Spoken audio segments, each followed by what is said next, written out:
नमस्कार प्यारे विद्यार्थियों, कौटिल्य क्लासेज में आपका हार्दिक स्वागत है। इस चैनल पर बहुत लंबे टाइम के बाद में ये वीडियो आ रही है, लेकिन आज मैं आईटीआई के बाद में सरकारी नौकरी के क्या-क्या अवसर होते हैं पीएसयूज में, सेंट्रल गवर्नमेंट में और स्टेट गवर्नमेंट में, इसके बारे में पूर्णतः चर्चा करूंगा और पूरी चीजें बताऊंगा, सारी इंफॉर्मेशन कुछ भी बाकी नहीं छोड़ूंगा। ठीक है भाई। आईटीआई के बाद सरकारी नौकरी के क्या-क्या अवसर हैं? सबसे पहली बात है कि एक तो होता है पीएसयूज में अवसर मिलता है जॉब का, एक मिलता है केंद्र सरकार में और एक मिलता है राज्य सरकार में। मैं सरकारी नौकरी के हिसाब से चर्चा करूंगा। वैसे आईटीआई के बाद में प्राइवेट जॉब भी किया जा सकता है, आईटीआई के बाद में सीआईटीएस भी की जा सकती है। तो सब कुछ अलग अलग ऑप्शन है। खुद का बिजनेस भी किया जा सकता है, दुकान खोली जा सकती है, वाइंडिंग की जा सकती है, मोटरों को बांधने का काम हो सकता है, वो सब कुछ हो रहा है। लेकिन मेरी जो एक्सपर्टीज है उसके बारे में मैं चर्चा कर रहा हूँ आपके साथ। इस वीडियो को बनाने का एक उद्देश्य ये भी आप समझ लीजिए, क्योंकि ज्यादातर जो वैकेंसी होती है पीएसयूज की वो 18 से 24 साल वाले में होती है ज्यादा। ठीक है। बाकी स्टेट की जो वैकेंसी होती है वो 30 साल तक, कई 28 साल तक, कई 27 तक, कई 28 तक, कई 30 साल तक होती है, 18 से लेके। आप कई बच्चे पुराने हैं जो काफी टाइम पहले आईटीआई की हुई, उनकी उम्र लगभग 25, 28, 22, 24 साल है। कई नए हैं और नए वालों के लिए ज्यादा फायदे का वीडियो है कि टाइम पर टेक्निकल पढ़ के टाइम पर सेट होना है ना, सबसे अच्छा मौका है आईटीआई के द्वारा। ज्यादा लेट होने पर वो टेक्निकल भी क्या है कि माथे में गोल गोल घूमने लग जाती है और बिना टेक्निकल पढ़े तो ये भर्तियों में सिलेक्शन चयन लिया नहीं जा सकता। सरकारी नौकरी ही क्यों ज्वाइन करनी है? कोई फायदे हैं क्या स्पेशल? हाँ जी। एक तो है 100% जॉब सिक्योरिटी है। जैसे आप नौकरी लग गई तो उसके बाद टेंशन नहीं, कोई बाहर नहीं निकालने वाला है। आराम से आपकी नौकरी करो और एक अच्छी सैलरी है जिससे आप अच्छी जिंदगी जी सकते हैं।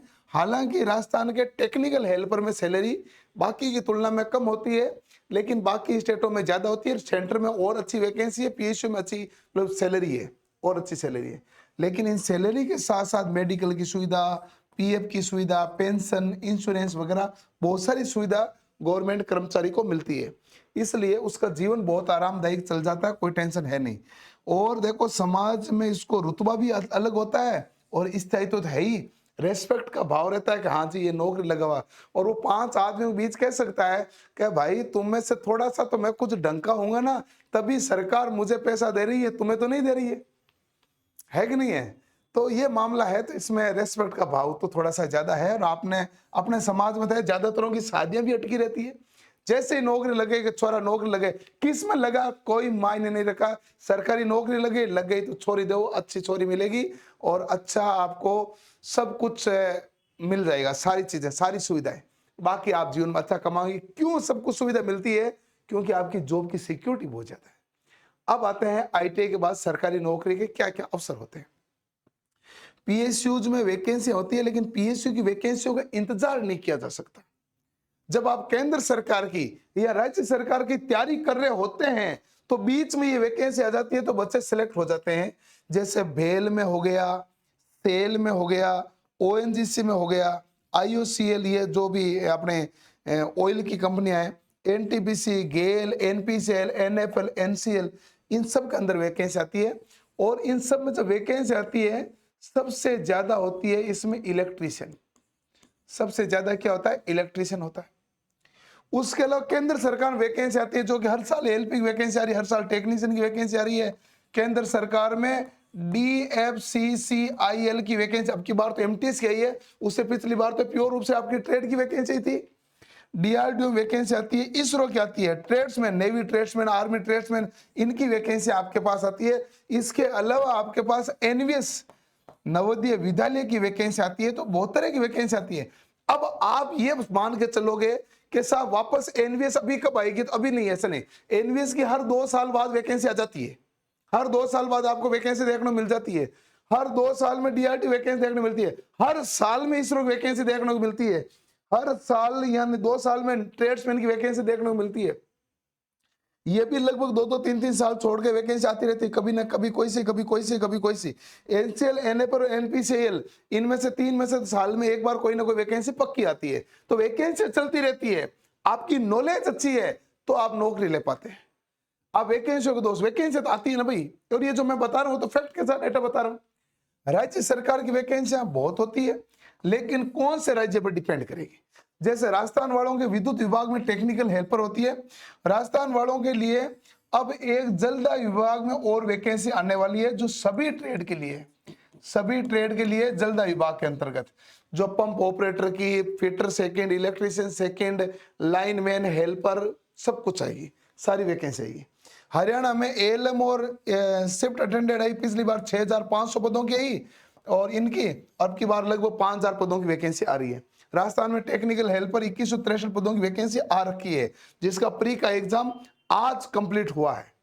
मध्य प्रदेश में लाइन अटेंडेंट की वैकेंसी छोटी है, एमपीटीओ की हर 2 साल वैकेंसी आ रही है। उत्तर प्रदेश में पहले वैकेंसी कंटिन्यू थी, अभी काफी टाइम से ये रुकी हुई है। यूपीपीसीएल टीजी2, यूपीआरएल टीजी2 2023 में लास्ट एग्जाम हुआ था, नवंबर दिसंबर में, उसके बाद कोई इनकी वैकेंसी आई नहीं, 2 साल हो गए। बीआर वैकेंसी आई हुई तो 3 साल हो गए, लास्ट एग्जाम हुए 2 साल हो गए। बीएसपीएसएल की अभी अभी ताजा वैकेंसी आई है। जितनी भी वैकेंसी आती है, ये मैंने अपने आसपास, राजस्थान के आसपास के स्टेट के नाम लिखे हैं। और इसके अलावा डीएसएसबी में वैकेंसी आती है, जो साल में एक बार आ जाती है, नहीं तो 1 साल छोड़कर तो आई जाती है। सीएसआईआर में वैकेंसी आ जाती है। तो अलग अलग जगह, सब जगह वैकेंसियां आती रहती है। बट इन सभी वैकेंसियों में एक बात कॉमन है, जिस बच्चे ने अपनी टेक्निकल ट्रेड अच्छे से पढ़ ली, ट्रेड अच्छे से पढ़ ली, ट्रेड कौन सी होती है, इलेक्ट्रीशियन वालों को इलेक्ट्रीशियन पढ़ना है, फिटर वालों को फिटर पढ़ना है, डीजल वालों को डीजल पढ़ना है, वेल्डर वालों को वेल्डर पढ़ना है। जैसे अभी एएलपी के टेक्नीशियन में फिटर की सीटें अच्छी आ गई, या फिर कई बार वेल्डर सीटें अच्छी आ जाती है। एएलपी में सभी आईटी वाले कॉमन होते हैं, यहाँ पर ट्रेड का तो नहीं है, जो एलिजिबल है वो कोई सा भी एग्जाम दे सकता है, तो वो मामला है। तो आप बढ़िया तरीके से पढ़ के नौकरी ले सकते हैं, सारी चीजें हैं सरकारी नौकरी में। लेकिन देखो, आप यदि प्राइवेट जॉब करते हैं तो आप कीजिए कंटिन्यू, लेकिन यदि आपने ढंग से 6 महीने तैयारी कर ली तो आपकी नौकरी लगने के चांसेस बहुत बहुत ज्यादा है। बट आपको तैयारी ढंग से करनी पड़ेगी। नॉर्मल तैयारी करने वाले को कोई नहीं पूछता, कैसा मैं दिन में 2 घंटा पढ़ रहा हूं तो कोई फर्क नहीं पड़ता उससे। 2 घंटे से नौकरी लगनी नहीं है। क्यों नहीं लगनी है? क्योंकि 2 घंटे पढ़ने वाले बहुत हैं, लेकिन बहुत पढ़ने वाले बहुत कम है। नॉर्मली पढ़ने वाले बहुत है, लेकिन बहुत पढ़ने वाले बहुत कम है। इस बात का ध्यान रखना, बस यही है सिलेक्शन का। आप जो एवरेज बच्चे पढ़ रहे हैं उससे कितने ऊपर हैं, उसी पे सिलेक्शन तय होता है। सरकारी नौकरी में सिलेक्शन ही सब कुछ खेल है, उसी के बारे में चर्चा है। जो जलदाय विभाग की वैकेंसी आने वाली है, उसमें देखो पंप ड्राइवर की, फिटर की, इलेक्ट्रीशियन की, मीटर रीडर, लाइनमैन, हेल्पर, इन सब की है। जिसमें आपके इलेक्ट्रिकल वाले, मैकेनिकल ट्रेड यानी डीजल मैकेनिक भी अलाउ है, और इलेक्ट्रीशियन अलाउ है, इलेक्ट्रिक ट्रेड अलाउ है, वायरमैन ट्रेड अलाउ है, और senior secondary, higher senior secondary वाले, वो भी आपके हायर या सीनियर सेकेंडरी वाले अप्लाई कर सकते हैं। और इसके अलावा अलग अलग कॉमन ट्रेड है, वो भी अप्लाई कर सकते हैं। जिसमें आपने अपडेट भी देखा होगा कि जल्दी बड़ी वैकेंसी आ रही है, जिनमें माननीय मंत्री जी ने 25,000 पदों की मांग की थी, और ये जलदाय विभाग की वैकेंसी आ रही है। 101,051 सपोर्ट इंजीनियर की थी वैकेंसी, उनको उन्होंने कैंसिल कर दिया। उन्होंने कहा कि इसके अंदर सपोर्ट इंजीनियर नहीं चाहिए, इसकी जगह हमें आईटी तकनीकी कर्मचारियों की कर्मी के कारण पेयजल रखरखाव समस्या उत्पन्न हो रही है, जिसका खामियाजा आम भुगतान पड़ रहा है, इसलिए सपोर्ट इंजीनियर तो वापस ले लिया। और ये तकनीकी कर्मचारी की भर्तियां हैं जो ज्यादा लाभकारी होगी, तो ये आएगी वैकेंसियां। और एक आएगी इंदिरा गांधी नहर परियोजना में, आईएनजीपी में, इसमें 3,000 पदों की वैकेंसी आएगी। 1,051 है ये जलदाय विभाग में, वो है सपोर्ट इंजीनियर की जगह और आएगी। 25,000 वैकेंसियां वो पड़ी है। तो सारी तरफ से वैकेंसी है, वैकेंसियों की कोई कमी नहीं है। और बाकी इन सब के बारे में डिटेल है 3 दिसंबर को सेमिनार में सुबह 10 बजे जयपुर शाखा पर मैं पूरी चर्चा करूंगा, सारी चीजें बता दूंगा। लेकिन ये सबसे बड़ी भर्ती आज तक की जो आ रही है वो है जलदाय विभाग, लेकिन अभी आई नहीं। अच्छा, आने के बाद क्या हो जाएगा? आने के बाद इतना सा मामला है भाई कि जो वैकेंसी आने के बाद कितना टाइम मिलता है तैयारी करने का। इससे अच्छा सिलेक्शन वो लेता जो पहले से तैयारी करके रखा, और जब वैकेंसी आए तो रिवीजन मार के टेस्ट अटेंड करके अपना लेवल बढ़ाए। सिलेक्शन तो वो लेगा, सीटें तो फिक्स होती है, और आपको अपनी सीट पक्की करनी है तो बढ़िया तरीके से पढ़ने लग जाओ।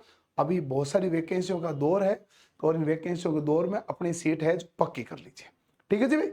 और आपका कोई सवाल है तो कमेंट में कमेंट कर दीजिएगा, मैं नेक्स्ट वीडियो में आपके जरूर आंसर दूंगा। उम्मीद करता हूँ नेक्स्ट वीडियो जल्दी आएगी। ये वीडियो तो शायद तक बहुत लंबा टाइम हो गया, पता नहीं कब, लेकिन अब मैं कंटिन्यू रहने का प्रयास पूरा करूंगा।